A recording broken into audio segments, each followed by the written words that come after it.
یہ زمینیں بھی تم سنبھالو، لیکن سال بعد اس کا آدھا مال آپ بیت المال میں جمع کروائیں گے۔ تو جب سال پورا ہوا، حضرت عبداللہ ابن رواحہ رضی اللہ عنہ اپنے پیارے آقا صلی اللہ علیہ وسلم کے حکم کی تعمیل کرتے ہوئے جب وہاں پہنچے، جا کر ملے، اور یہ آنے والا شخص کوئی لین لاڈ نہیں تھا، کوئی بڑا تاجدار نہیں تھا، ہاں ایک بات تھی، محبت رسول سے تھا، خوف خدا دل میں بھرا ہوا تھا، لیکن ظاہری طور پہ پرانے سے کپڑے تھے، پرانے جوتے تھے۔ اب جانتے ہیں یہودی بڑی دانا قوم ہے، بڑے عقلمند لوگ ہوتے ہیں۔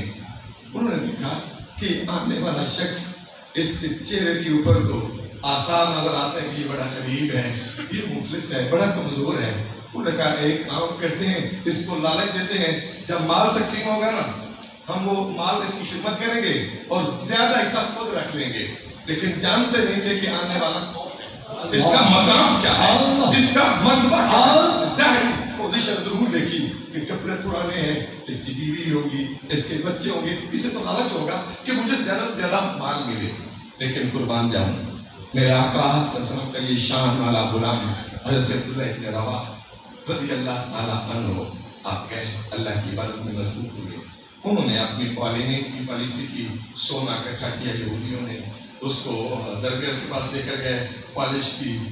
جب آئے تو دیکھا آپ اللہ کی بارگاہ میں سجدہ ریز تھے۔